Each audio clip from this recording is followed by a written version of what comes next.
Hi Virgo, welcome to Higher Source Tarot for your weekly tarot check. This is for the week of May 2nd through May 9th for all Virgo, Sun, Moon, Rising, and Venus. If you are new to the channel, I'm glad you're here. Welcome to you. I post new readings every Friday and then again on Monday. So if a reading doesn't resonate, you can always check back in a couple of days and watch a new reading. You could check a different part of your chart. You can even look around on Mondays because the format is different every week. So there's a lot going on here to choose from. And it's, you know, not always everybody's reading, but it's always somebody's. So you just have to find the right one. And thanks to everybody who's been subscribing and watching the readings and hitting that like button. I so appreciate you guys. And if you haven't subscribed, love to invite you to join us and subscribe so you know when anything new is posted. All right, let's get the guidance for Virgo, Sun, Moon, Rising, and Venus. What does Virgo need to know, please? What messages do you have for Virgo? Okay. All right, so we'll begin here with the tarot, and then we will use the angel answers too.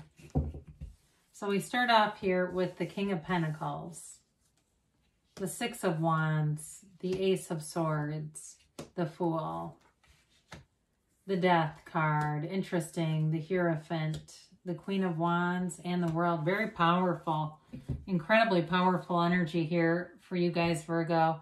Well, you've got here Scorpio, Taurus, you've got Fire, Aries, Leo, Sag. Of course, you've got Taurus, Virgo, Capricorn, and you do have Air, Gemini, Libra, Aquarius. I love to see this together. I mean, this is unique to see these two, the first and the last major arcana right on top of each other. You're going to be in a very powerful new phase, and it's one where there's no judgment. You release resistance, and it's like you're in flow. You cannot catch a struggle with this.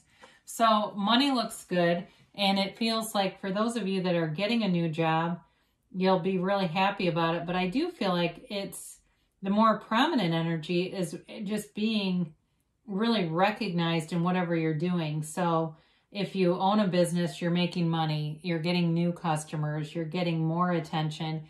If you work for someone else, though, too, I feel like they really see you as a huge asset. For some of you, this can be a mentor who comes in, too. Very kind, caring, loving energy. They don't want anything in return. They just like to help people. But it's also, too, about putting in work to reaching a position and staying there, though. It's long-term, very stable energy around you.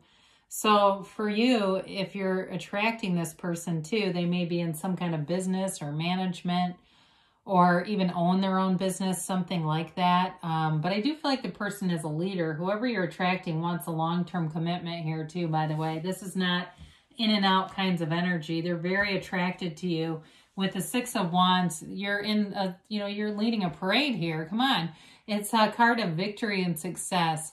And it feels like that. It feels like you're flying high in this energy, feeling good, and it brings momentum. So whatever you do, if you're working on yourself physically, keep doing it because you're really going to like how and it raises your vibration. You like the outcome. You like how you look, but you feel good in your own physical body, and that does something for people. So with the Six of Wands, again, you have somebody who respects you here a great deal, but they're attracted to you too. I mean, this is a passionate energy. It's not just victory and success. There's definitely passion here and an attraction. So the Ace of Swords is like a laser focus. Any kind of goal you set in this, you'll keep it. The other thing about the swords, though, is they will cut away any bullshit out of your life, especially this Ace. You will set boundaries, and those boundaries will stay.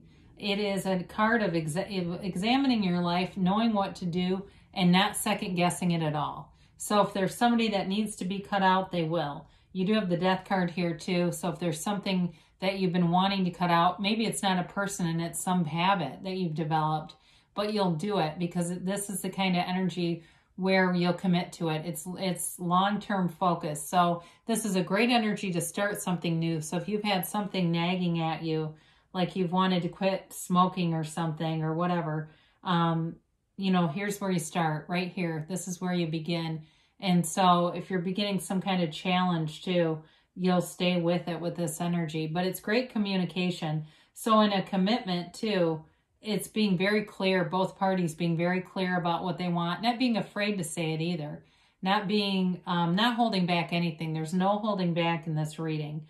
It's all about moving forward, and it's having the freedom to express yourself fully and not feeling intimidated or scared to do that. You can just relax and say what's on your mind.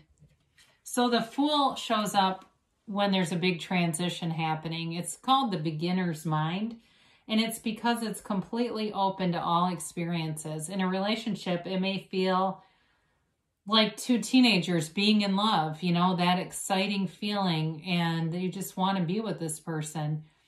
It's a card of trust and enthusiasm and new beginnings. It's a card of loyalty, honesty, integrity. The Fool would never double cross anybody. It really is a card of being so pure of heart. It's a card of purity. That's a good way to say that. The white rose actually represents purity. So it's a very pure love. In terms of work too, though, like I said, there's some kind of mentor who shows up here, also very pure of heart, not looking to get anything in return. It's a card that tells you you can trust people around you. And like I said, it's a transition. It's pure potential energy. So it really is releasing all resistance, being free of judgment, moving forward, not giving a damn what other people think about you. You just don't care because you have other things to focus on anyway. So you are yourself here. You're completely comfortable in who you are. And you've got a rebirth with the Death card. And the Death card is transformation. It's being, like I said, like being released from anything that would restrict you. There's not a downside to this reading. I really can't find one. The Death card is any kind of limiting beliefs that have been laid on you. So if you grew up in a house that had a lot of limiting beliefs about money, you're able to set those down here. If you've been fearful about moving forward in your career, this allows you to move forward. It will tell you, especially with the Ace of Swords, that an old job is done and you will feel compelled to move forward. You will not stay in something that is not your match in this energy. He steps over the bodies because he's done with those circumstances. So if you've had some kind of in and out relationship, you'll be done with it.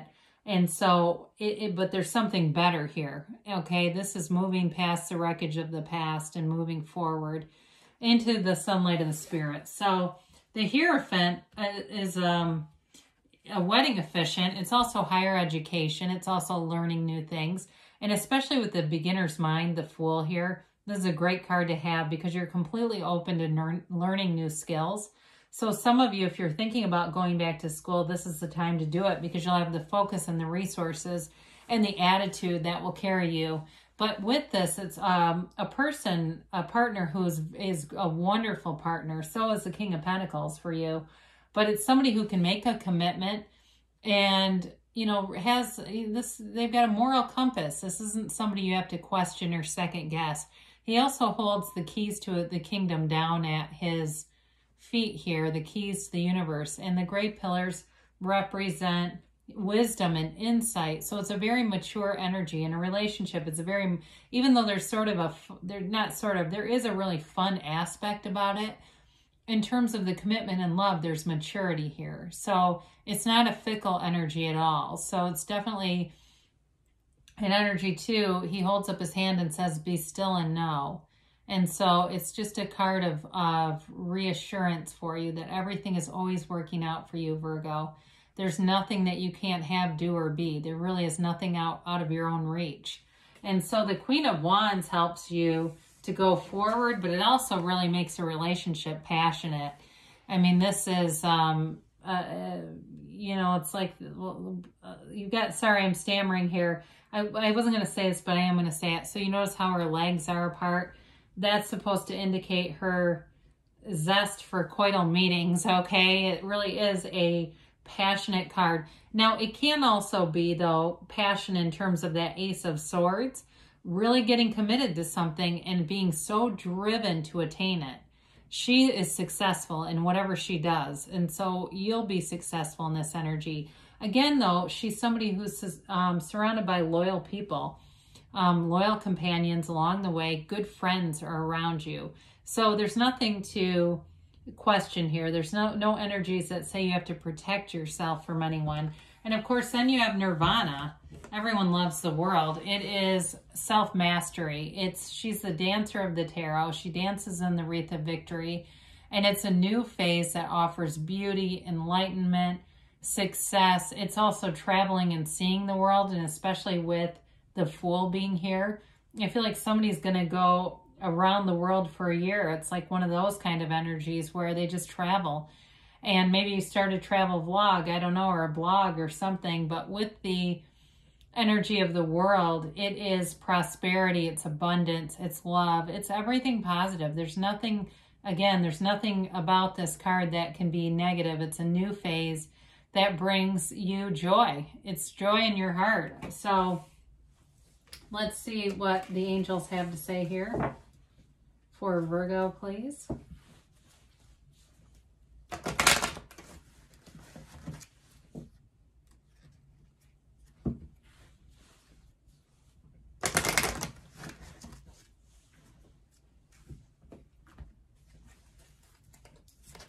And a timeline here for Virgo.